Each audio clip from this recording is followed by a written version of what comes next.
are coming to you live from $1 Million Studios. Your boys, Chris Speezak, a.k.a. son of a white man, and the benchmark of professional wrestling, Mr. Silky Baines, a.k.a. the brother's son. Speez the Benchmark Show on a Thursday night, September 6, 2018. Thank you so much for being with us tonight, whether you are on Periscope, over on the YouTubes, or listening to the podcast after the fact, iTunes, Stitcher, Google Play, Spotify, all that kind of good stuff.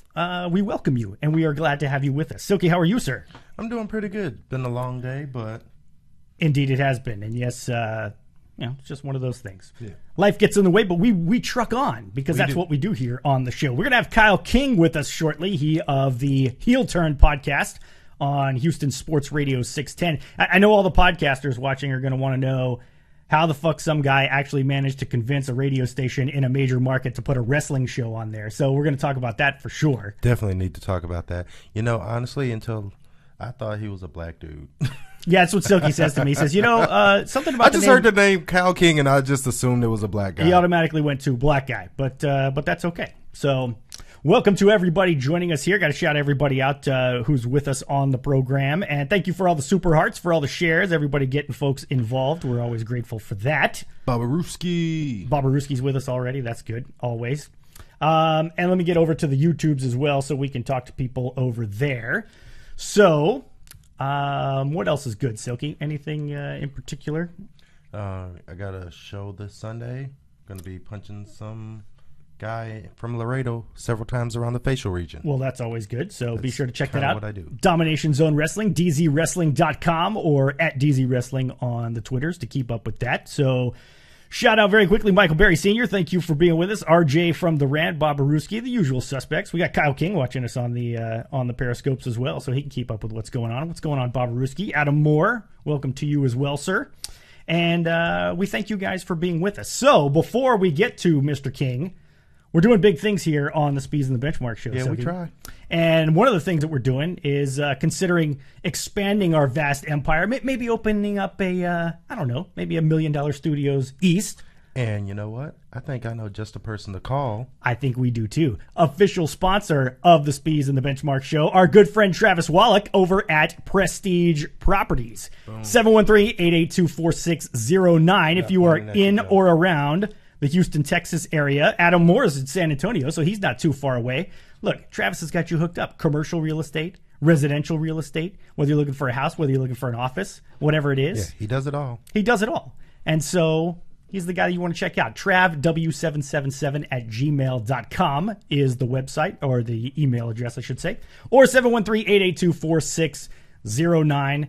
Proud sponsor of the Speez and the Benchmark Show. You know, like I said, we're doing big things, man. Big things. People think, like it's, I just picked up the phone one day. I called up Silky. I said, "Hey, you want to do a podcast?" And we started doing a podcast. You know what really happened is, I was like the second or third person. Yeah, I called a couple other people first, and then then I called Silky. And then we started the podcast. So, but nonetheless, we do our homework. We're prepared. We folks are starting to recognize that. Boom. And Travis is our boy, and he does his homework as well. So, like we said, anything you want real estate wise, hit up Mr. Travis, because he's a good man like that.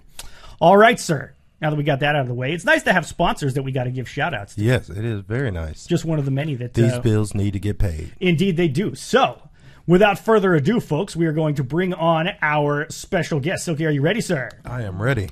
Let's do it. He is the host of the Heel Turn podcast, along with Brian McDonald. He's slipping on the WWE belt as we speak. You can catch them on the Sports Radio 610 website. That's sportsradio610.com.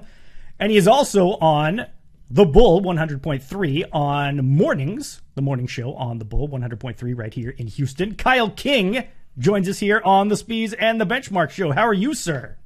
Hey, guys, I'm doing fantastic. Thank you so much for having me in here. I appreciate it. And congrats on sponsors. That's awesome. I know. How great is that, right?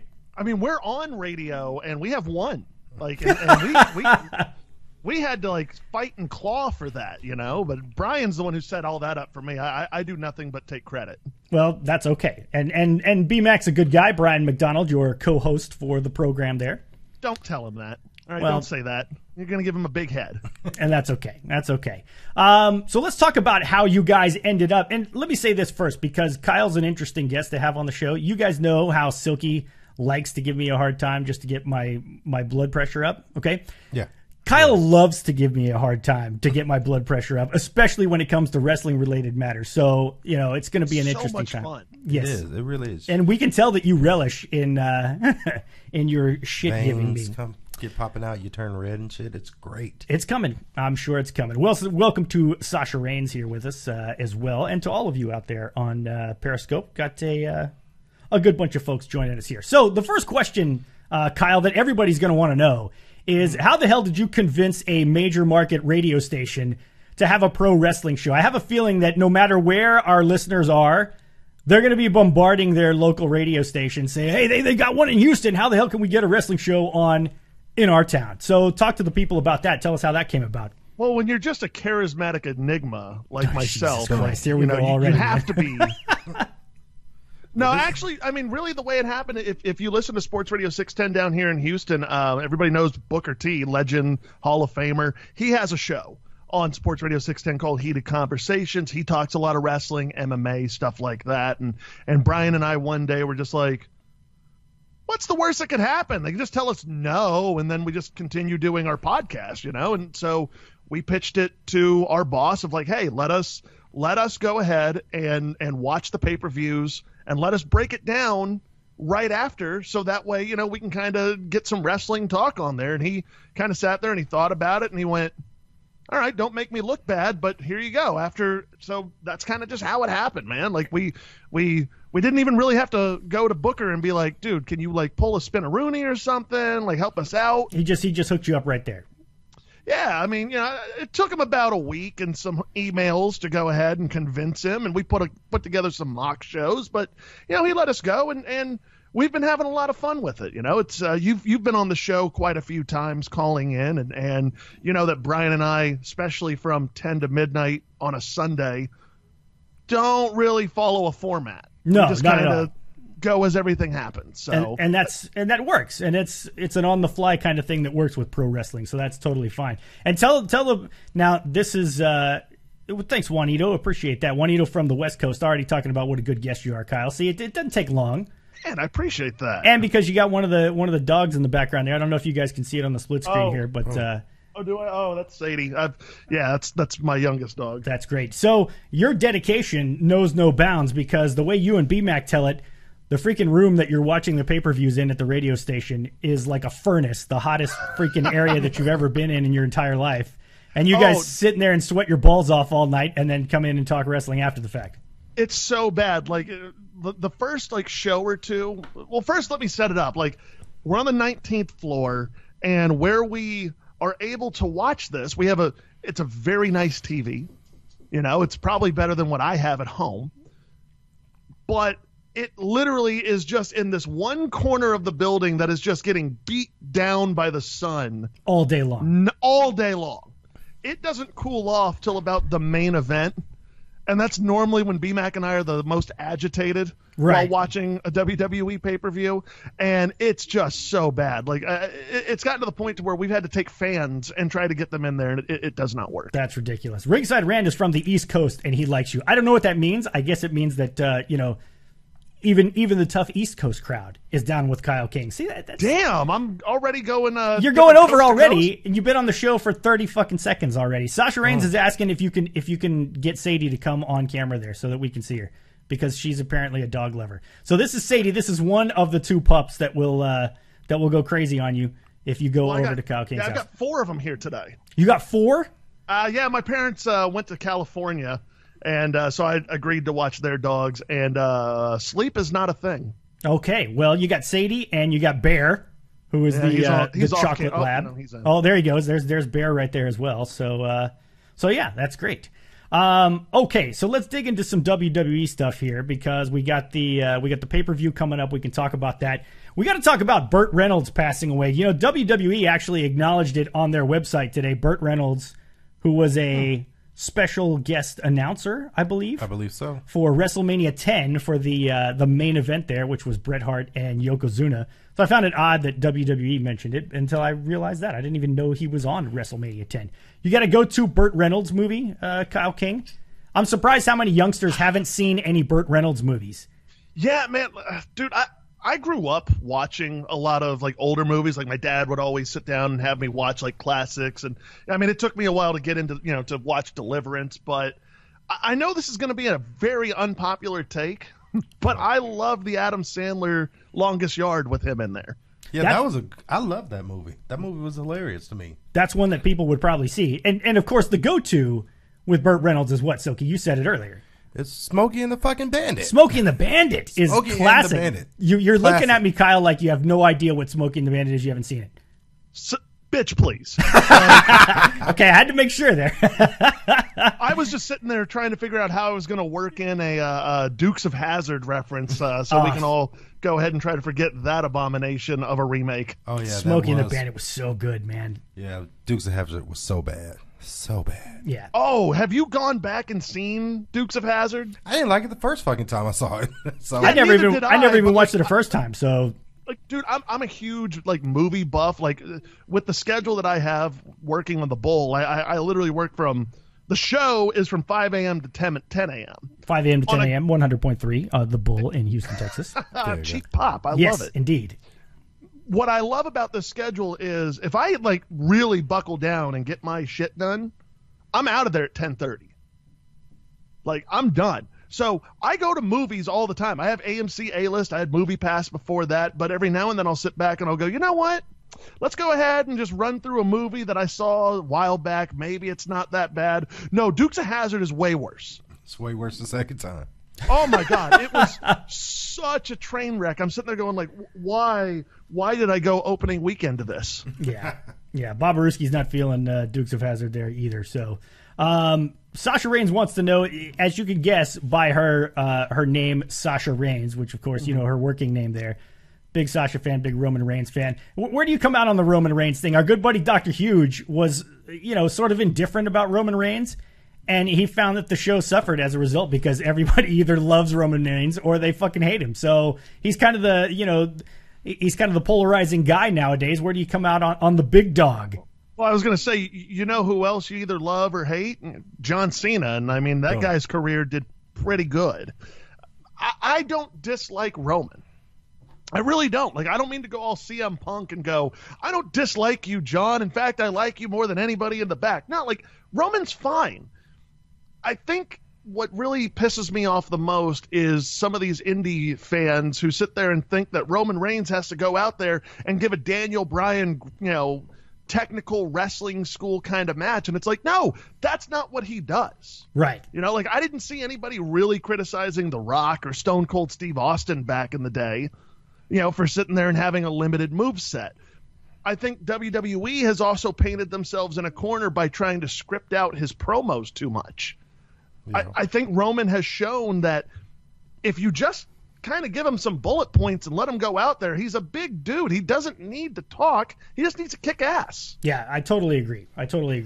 And I'm totally with you in terms of I don't understand the standard that he gets held to as opposed to some other guys. Because you talk about limited moveset. We talked about it here on the show. What the fuck is so broad about Braun Strowman's moveset? Yeah. And yet Braun Strowman is one of the most over guys on the roster. People go absolutely nuts for him. So, you know what? And it's so funny. Like I was thinking about this the other day because you're right. Like Braun Strowman does what people love. It's show up. It's wreak havoc, destroy things, and yell.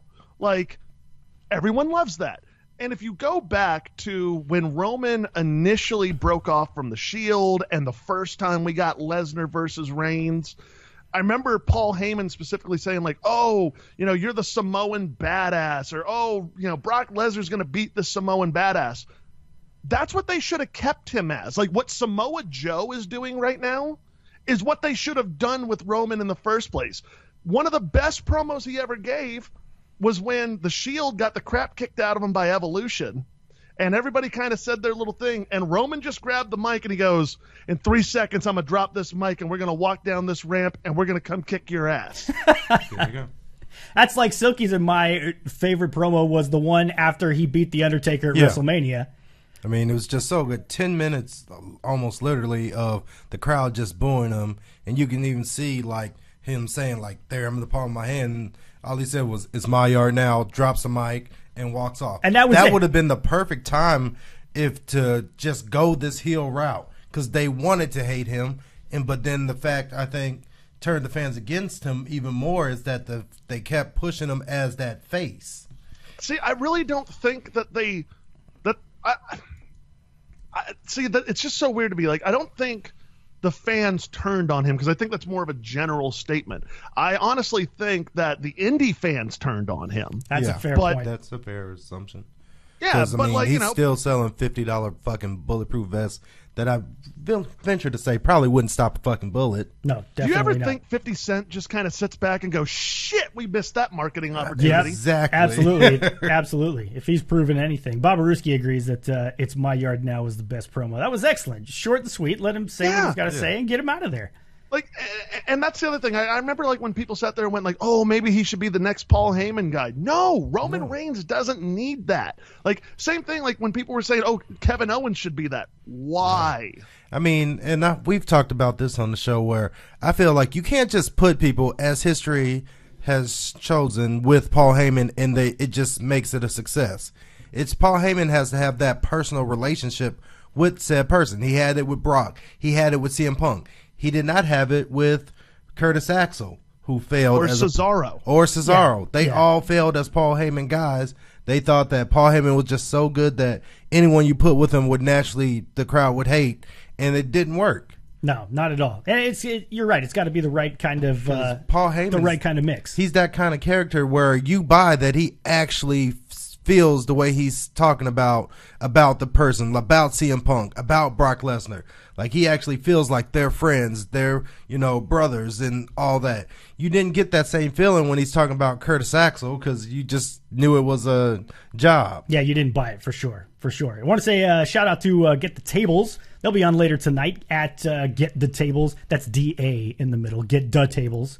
Good friends of ours. I see. They didn't want to put a Z at the end of it like the Hardy Boys? I guess they could have done that. We'll have to take it up with Anthony there. But thank you guys for the Super Hearts on Periscope as well. We appreciate that. Welcome to Bianca Rose. Nice to have you with us as well. Sasha Reigns liked the promo between Roman and John Cena. Those two were taking some pretty harsh shots at one another when that thing went down. Pretty bad. That was very good. And she also says she wants to see Paul Heyman with Ronda Rousey. Let's talk about Paul Heyman because he's in an interesting spot now. Apparently, he's not going anywhere. Word is he's helping out with some of the writing with Monday Night Raw. Do you see Heyman jumping on with another talent on the roster as it is right now, or do you see him staying behind the scenes? And you guys in the chat room, feel free to chime in as well. But Kyle, I'm curious to hear your take. Do I see it happening? Sure, because WWE has proven in the past that just because it doesn't work one time, they will try it again. They're happy to go back to the well, indeed. For sure, but you know what? Like, I don't want to see anyone on the current roster be a Paul Heyman guy or girl. You know what I would... God, now that I think about it, you know what would kind of be really cool? Tommaso the next Ciampa. Brock Lesnar guy, Aleister Black. I was thinking more Ciampa. Either one of those guys could be great. No, Selena Vegas does such a good job. Oh, no, I'm sorry. You said Ciampa. I was thinking of something else. No, Ciampa doesn't need, and that wouldn't fit his character. Yeah, I mean, I see what you're saying. If he's still trying to sell the whole "I'm the greatest sports entertainer of all time," and then he brings Heyman on as kind of the agent to get him to that level, you could maybe see it work on that extent. And like you said, look, the chances of Paul Heyman not working with somebody are probably greater than the chances of him actually succeeding. Again, it depends on the specific person, but in most cases, he's so good, he's going to find a way to make it work. What if, who right now, and again, I know they just kind of had somebody with them, and it's kind of weird that he is, but AOP. What if Paul Heyman doesn't just have a Paul Heyman guy? What if there's a Paul Heyman tag team? Paul Heyman stable? Yeah. How cool would it be to have the Authors of Pain with Paul Heyman. But they've It'd be got a lot better than Rockstar fucking Spud. they got Rockstar Spud playing Halloween dress up with them. I don't man. understand that. Like that just came out of nowhere. Like He put something on Twitter and it said he quoted Corey Graves saying the most dangerous man in WWE, and it was a picture of Rockstar Spud in his AOP gear, and that's what Corey Graves actually said about yes, him on that the show. was. That's that's great. Like I said, I just think it would be a cool dynamic because like we mentioned earlier, we've seen it didn't work out with Curtis Axel, it didn't work out with Cesaro. But what if he did take a tag team and that was his next thing of like, okay, like I've done that scene, Brock Lesnar turned, or however that whole thing went down. What if he goes that different route and then later down the line, because Brock's gonna come back after he fights. Oh, he is Cormier or whoever it is. Right, whoever the hell he decides to go and pick a fight with, he's coming back. Introduce a stable, because with Triple H, I've been saying this for a while, with Triple H kind of taking more and more control of the reins, look what he's doing. He kind of likes to form these groups. Sanity, Undisputed Era so far, The Shield is back, like the club is sitting there and doing Nothing. Yeah, nothing, but still, like you have the makings to put these guys in stables, because think about what we loved about the Attitude Era. DX going up against the Nation, that put them on the map. Well, yeah, and Triple H is always, not always, but for a good portion of his career, was involved with some manner of stable, whether it was Evolution or whether it was sure. I loved Evolution DX. too. That was like the second coming of the Horsemen at that time. Yeah, that was the way they did, the way they just acted, carried themselves.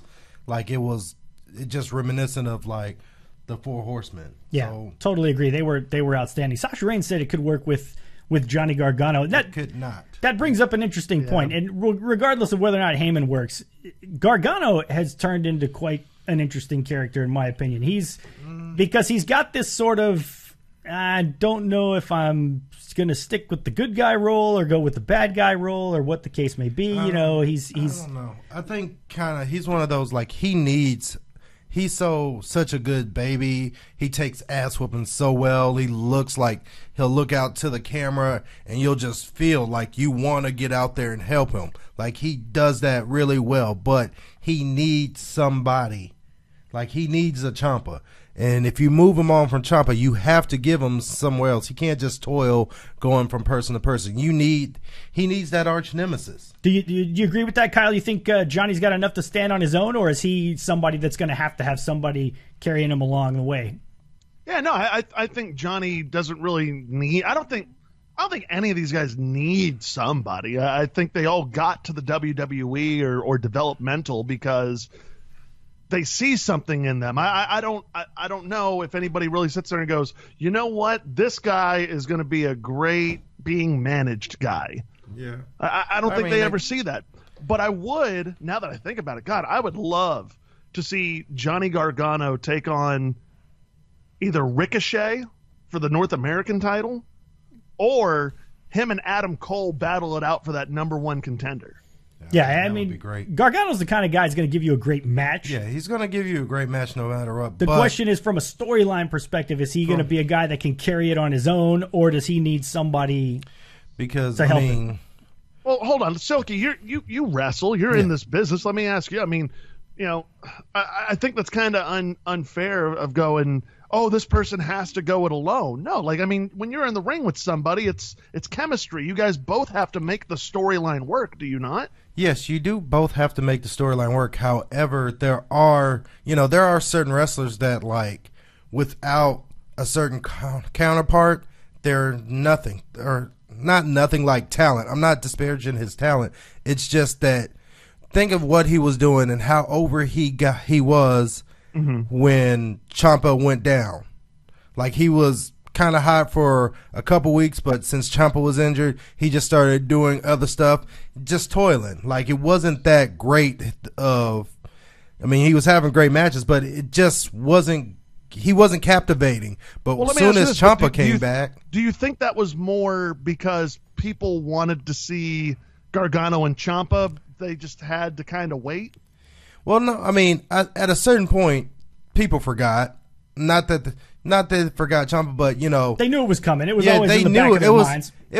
You knew it was gonna come. Like You know, it just sucked that they pulled the trigger on this angle after, you know, I think personally, well, it's kind of hard to say because then we wouldn't get such captivating TV with Ciampa now as champ, but I might have, being someone that books shows, if I had known in the match that he's that hurt and he's taking time off, I wouldn't have pulled the trigger on the heel turn because there was no payoff.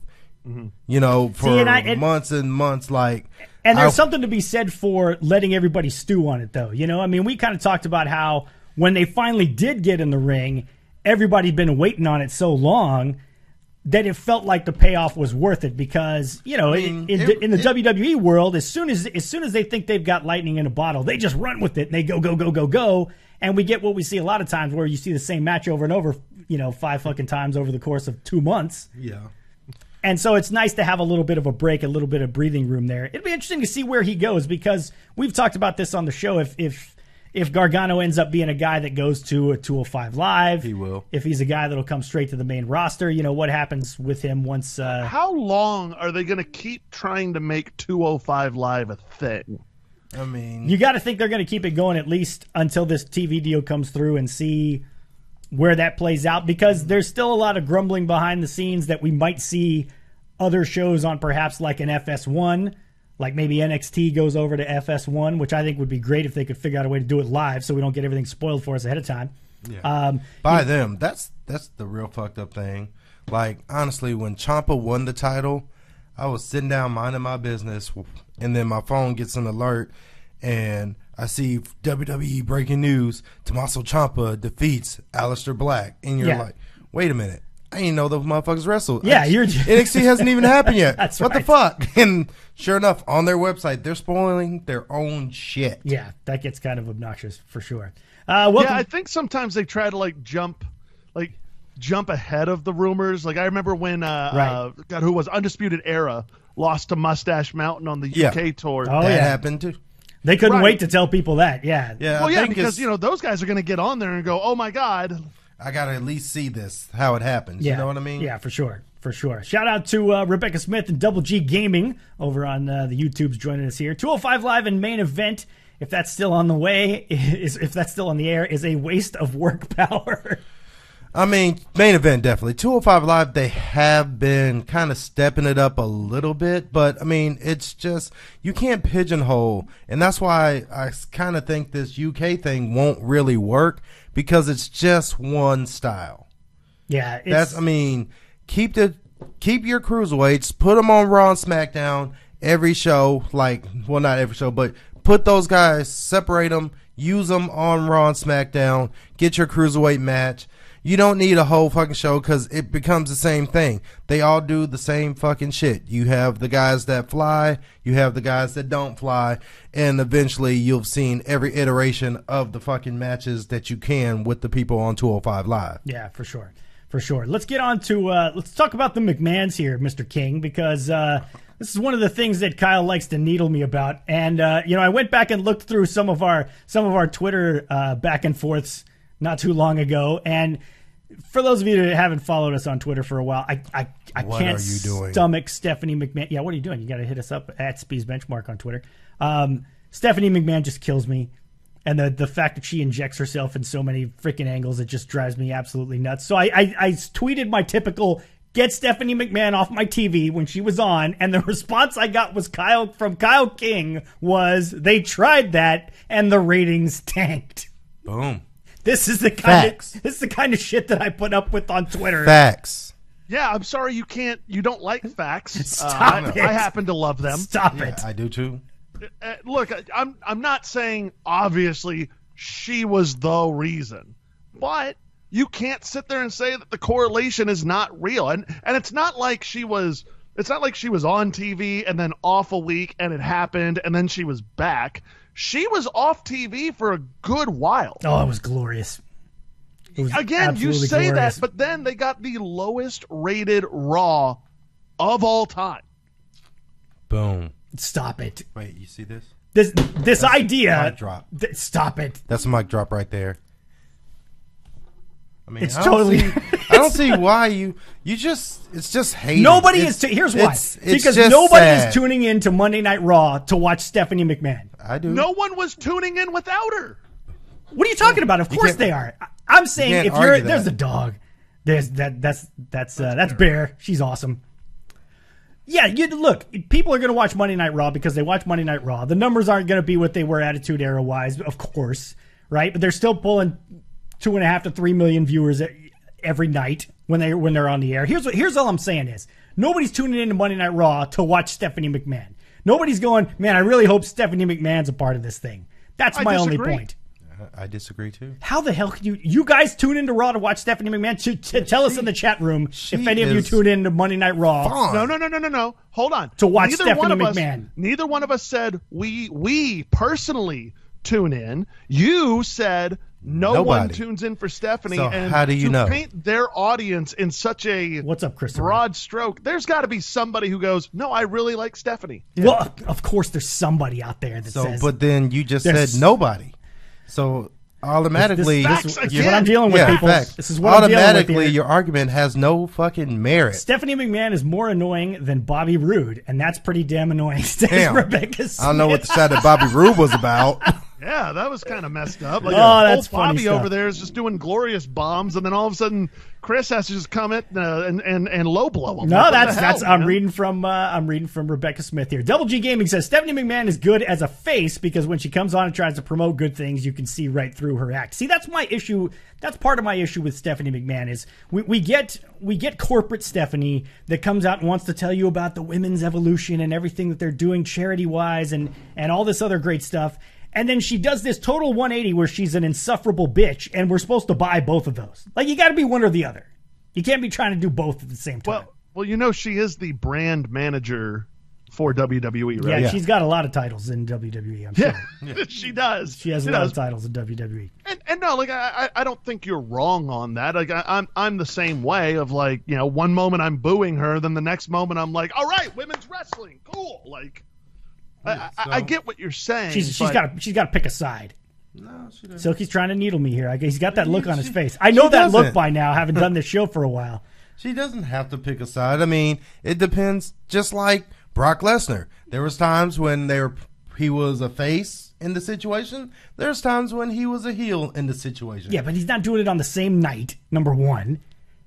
And he's got the Big Show used to do that regularly. Yeah, the Big Show is the go-to. Yeah. We're just gonna flip-flop the Big Show. We saw that with Nia Jax earlier this year too. Nia Jax is another one. We're anti-bullying. We're gonna be and then she damn with the bullying, and then she just turns right around the next week because she's facing Ronda Rousey and she bullies like crazy. Ronda Rousey's another one that we've been back and forth on. What's your take on Miss Ronda so far? She's doing exactly what WWE wanted her to do. She's going out and smiling for the cameras and kicking people's butts, and that's kind of it. Like, they need to stop putting her on commentary, though. Oh, definitely. Yeah. Definitely. Are you okay with the smiling thing? Or are you one of those people that thinks that she shouldn't smile, she should just go out there and kick ass? I have no problem with her smiling. In fact, if you do, I very much welcome you to tell her to stop. And he won't. Yeah, because I'm gonna see Ronda tomorrow. I'll make sure to tell her when I see her. What kind of shit? Why don't you tweet it and get us blocked from her, like you got us blocked from other shit? Silky's still bothered because 1 Hour Tees blocked us because they asked, "Is there?" And I'll ask you this, Kyle: is there a better chant in wrestling history than "Rest in Penis"? That's brilliant. And they made a Joey Ryan T-shirt out of it, and I said, "Yes, there is literally any wrestling chant in the history of wrestling is greater than." Rest in penis. No, incorrect. And it got us blocked from 1 Hour. And I believe it was like any chant on any show that happened anywhere in the world. So it was heavily sarcastic. It was, absolutely. But that's kind of the way we roll here on the show. I would say "Rest in Penis" is much better than "What." Exactly. Oh, and the "what" thing's got me. Yeah. I talked about that the other day too. Boom! Another mic drop. I'm not saying it's worse. I'm just saying. I love being on your show and just poking holes in every single one of your theories. Yes. You guys are doing a great job of it, clearly. Because he's so bad at it. Yeah, terrible. That's terrible. Rebecca Smith says, so while we're on the discussion of Stephanie, do you guys think she'll have a match at Evolution, or is she just going to be behind the scenes doing her admin thing? She's just going to be behind the scenes. There's no reason for her to have a match. There's never a reason for her to have a match. I mean, there was a reason with Brie Bella. There was a reason for Ronda. No, there wasn't. There's any number of people that they could have done the match with, except besides Stephanie McMahon. That's any fucking match. That's my point. That's any She's match. not a wrestler. There's she's anybody not a trained wrestler, number one. She's not on there in plot lines, number two. If she wasn't the boss's daughter, she would have no reason to be there whatsoever. None. Zero. None at all. Oh, okay. Disagree with me. You Go got ahead. any other things like the sky's blue? I mean, that's what. Well, that's my point. That's what I'm saying, though. I mean, but she is the boss's daughter, so she has reason to be there. I mean, Vince McMahon wouldn't be where he is if he wasn't the boss's son. Exactly.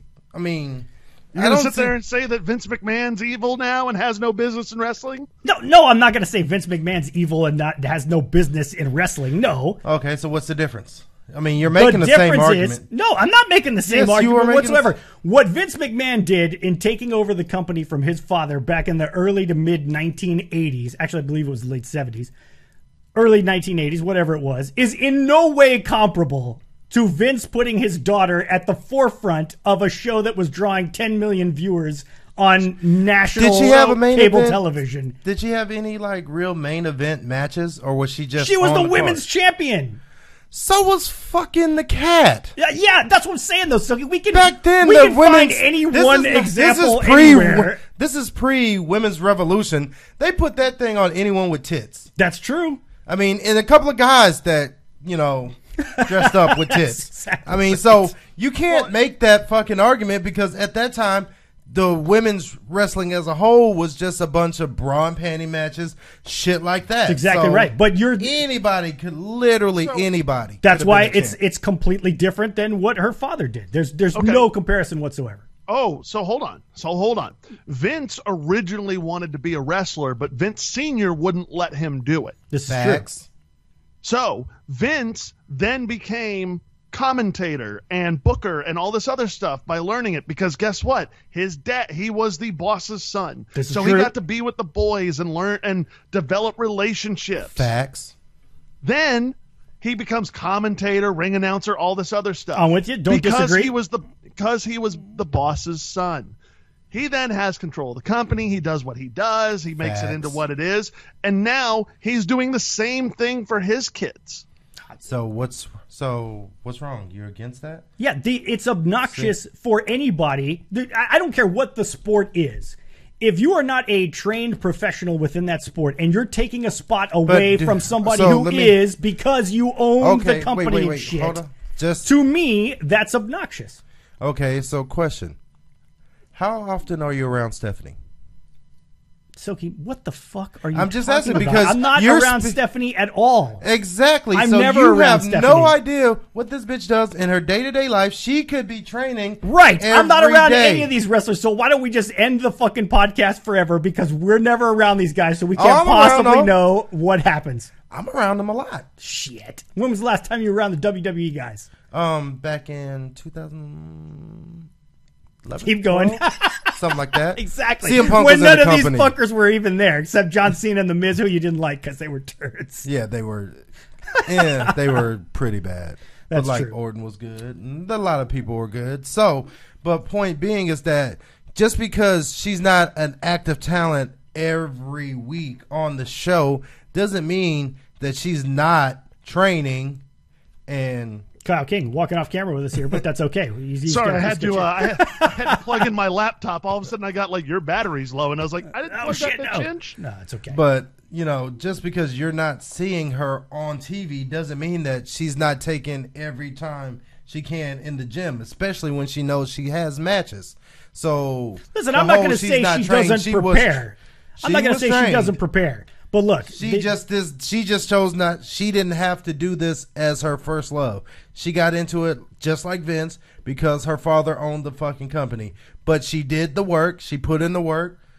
Silly me. I like people who pick themselves up by their bootstraps and do it from the ground up rather than the whole my daddy owns the company, so I'm going to do that thing. But the rest of us live in the real world reality. Where that does happen. And I agree. It happens. Doesn't mean I have to like it. Just because it happens. Also, let me ask you this. Okay, so let's go back to the Attitude Era when the McMahon-Helmsley regime was dominating. Like, that was their whole storyline of, like, we're taking over everything. We're going to do whatever we want, including putting the title on the billionaire princess.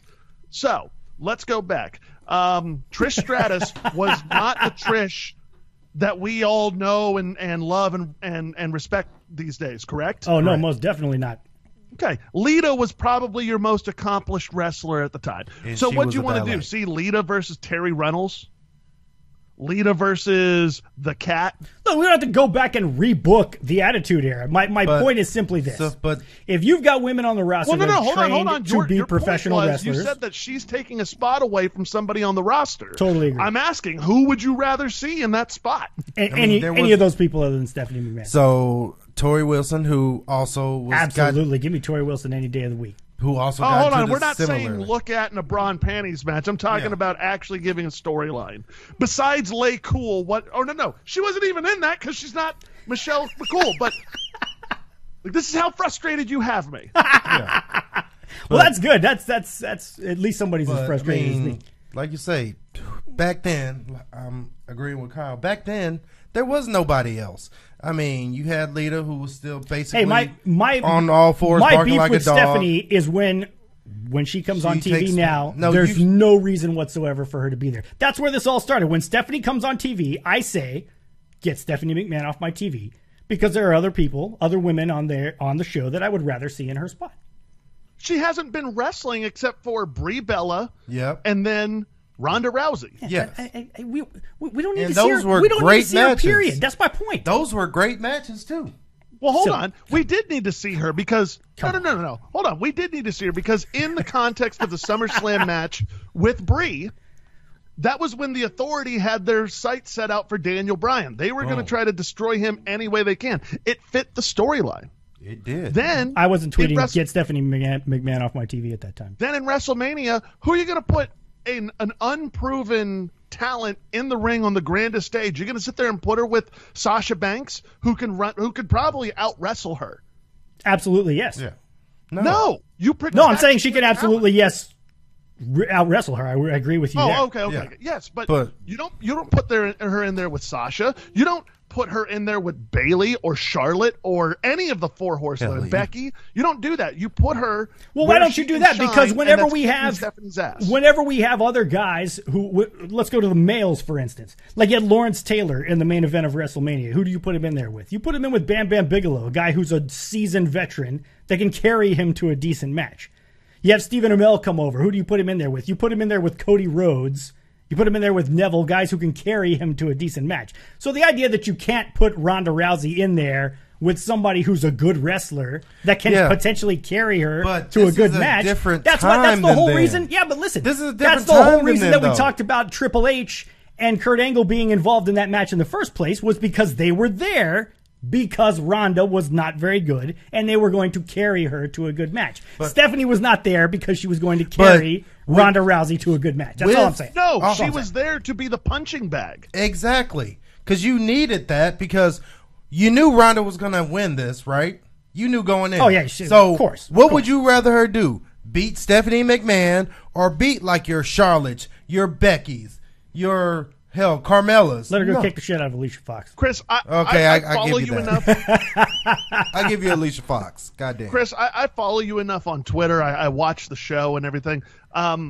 You would have lost your ever-loving mind had Ronda Rousey beaten Becky Lynch or any of these established... Oh, absolutely. Yeah, totally. So, I mean, you can't have your cake and fucking eat it, too. No, I just gave you people that you could have put in there. But I know, we're yeah. You know what? That's exactly what I'm tuning in for. Alicia Fox on WrestleMania.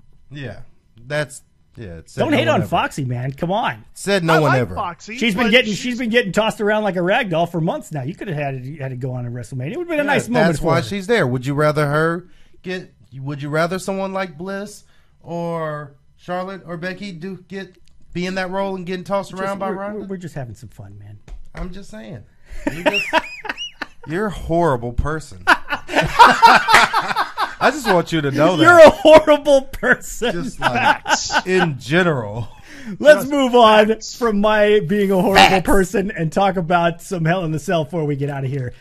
We got a couple of Hell in the Cell matches that I think are going to be outstanding. We've got Samoa Joe, AJ Styles in the cell. Samoa Joe wins. You think Samoa Joe goes over there? How are you liking the... oh, yeah, we got to put your Negrodamus music on here because Negrodamus thinks Samoa Joe will take the title there.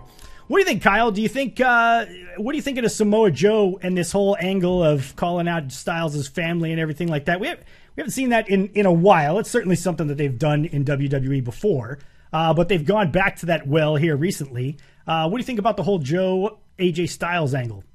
I love it. They obviously have history. I mean, for anybody who's followed them in TNA and all that other stuff, they have history together. Don't like the whole going to people's homes angle. That's very creepy. Yeah, it kind of lost its luster after Austin, almost got shot and killed by Brian Pillman. Exactly. Yeah, you're not going to top that one. I don't like that, but no, I love it. Like, make it a personal thing. Like, who cares? Like, I would rather see that in the reality era or whatever the hell they're trying to call it now, and do that. That's fine. These are two great performers. They have history. Great. Yeah, and it's great to see Joe actually around long enough to build a feud like this. He seems to kind of come and go. I know he's been dealing with some injuries and things like that. So for him to actually be here, I mean, this is a great showcase on what that guy can do when you give him the opportunity to do so. Now, as far as we know, the Triple H did it to Randy Orton, Bob Ruski says. Yeah, that was funny. Threw him out the window of his own house. There you go. Do we know, is the Charlotte-Becky match actually going to be in the cell? I don't think they've announced that it is. I think it's just a regular straight-up match so far. Am I wrong there? No, last I saw, it's just a regular match. Yeah. That's what I was thinking. And I'm kind of surprised by that. I kind of thought that given the, the heat that feud seems to be generating, it seems like a match that you would put inside the cell, but they're not going that direction. I mean, I think it's just not there yet. Yeah, they're not done with. It's not cell worthy yet. You know what I mean? You think they're going to build to that point? Yeah, they're going to build to that. Now, I'm not saying that week before they may decide to make it a Hell in a Cell match, but honestly, with that feud, I don't think it's gotten to that level of personal yet, like hatred. Right. Because that's the whole point of Hell in a Cell. It's like hatred, or to keep someone out. So in the Braun Strowman Reigns case, is Braun wanting to keep out the Shield. The Shield, makes perfect sense there. In AJ and Samoa Joe's case, it is hatred. They don't want anyone to be able to stop them from beating the shit out of one another. So the Becky Charlotte feud is nowhere near either of those. It's somewhere in the middle. It's personal a little bit, but it's not hatred personal. It's just work personal. It's like the same as if you're at your job and someone gets a promotion over you and you have a grudge about that. You don't necessarily hate the person. You just hate the situation that they got something you felt you deserved. That's fair enough. But you're not going to, hate the person. Yeah, and like Silky's saying, man, like normally these matches are blow off matches. Yeah, like that's the culmination of the feud. And they just announced Becky and Charlotte are going to be over at that stupid Australia show that they're just trying to force down our throats. Oh, come on, you're not loving on the Super Showdown. The Super Showdown. I'm indifferent. I'm not loving the fact of this Undertaker Triple H, and you know my stance on that. Like, I don't want to see the Undertaker. I don't. I mean, each time you come back, you're coming back as less of a person. Silky would rather see Stephanie McMahon than the Undertaker, folks. Come on, what are we doing? I really would, because Stephanie still is in shape to wrestle and looks good wrestling. He does not. No disrespect to his talent, but honestly, I haven't really liked the Undertaker match since the Hell in a Cell End of an Era, and I barely liked that. I mean, it was the just one with, two Brock guys. Lesnar? Huh? No, the one with the End of an Era, like way back. Yeah, Triple H. Like every match he's had has gotten progressively worse. That's fair. He's getting up there in age for sure. Yeah, we were. Brian asked me this question the other day on the Heel Turn podcast, which, by the way, you guys can catch every single week. SportsRadio610.com. Shameless plug there, like that. Well, I mean, yeah. That's why we're here, baby. We need a shameless plug sounder. Yeah, we do. Oh, that would be good. But Brian had asked me that question. He was like, or asked the question based off of the promo that was done on Monday. Would I want to see another Shawn Michaels Undertaker match? And I could not say hell no fast enough. I mean, I would love to see Shawn Michaels wrestle again. No, man. We got the best out of Shawn. I think though he's that level that he could still pull off what he did. Like I would at least need to see one match. Like it's been proven that the Undertaker is not who he was years ago. It's like so you have match after match to prove that. With Shawn Michaels, you want to at least give it that one match to see, hey, can he still go at the level that he was when he left the company? Yeah, and I look at it from the standpoint of the crowd still absolutely goes apeshit when the Undertaker shows up.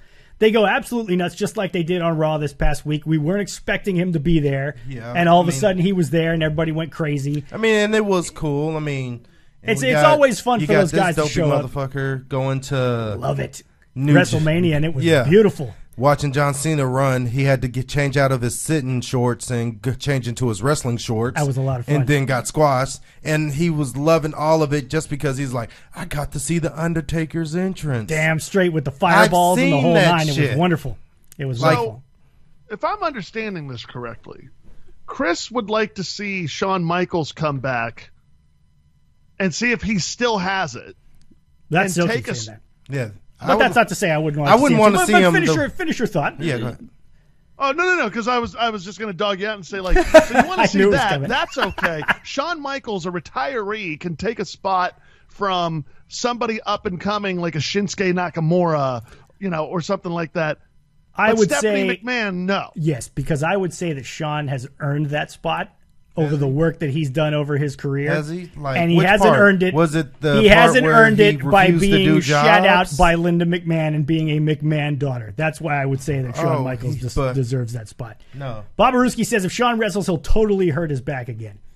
But like I say, I think it's the unknown. Like I would like to see if he does the one match, like I wouldn't want him to see it fight Undertaker, but whoever they put him in the ring with, if he could still go on that level that he was back in his prime, then cool. If it's a match and it's clear that, you know what, he's done, then I'd be like, okay, I saw it. Now I know he can't go no more. Yeah, done with it.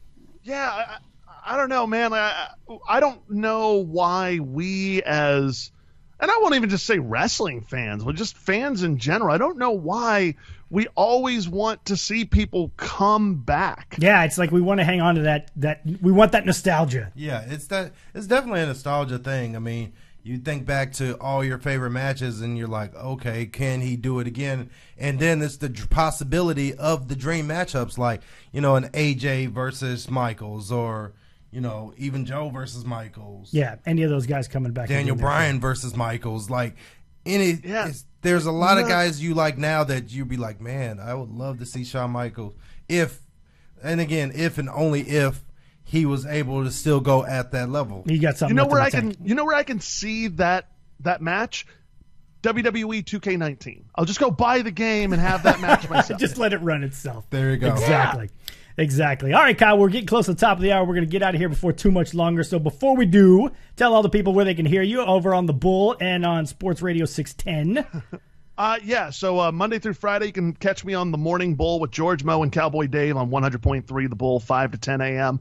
And then starting this Friday, myself, Brian McDonald, and Josh Beard and Joe George, we're going to be doing a fantasy football show on Sports Radio 610 from 8 to 9. And, of course, you can catch the Heel Turn podcast. We upload our shows every Wednesday over at sportsradio610.com. You want to find me on Twitter at Kyle King on air. Absolutely. And we always appreciate the back and forth, getting Silky fired up, getting me fired up. I love it. We got to do this again sometime. It's a lot of fun. So yeah, I like that Silky and I kind of formed our own little tag team against you. That pretty much happens with any guest that we have on the show. Yeah, because you're just universally unlikable. Yeah, that's what it is. It's something. It's just Mr. Hot Take over here. That's right. That's how it goes. He's like the Roman Reigns of this show. That's right. I'm polarizing, baby. Love me or hate me. That's the way it goes. No, it's normally hate. Oh, I thought you were Samoan. My bad. Oh no, definitely not that. So, anything else to get out there before we say goodnight? No, just come see me in DZW September 15th as I punch people around the facial regions several times. DZWrestling.com is the website for the Benchmark Silky Baines. For Mr. Kyle King, thank you so much for being with us, folks. We'll see you next time right here on the Speez and the Benchmark Show. Good night, everybody. Chris is a dick.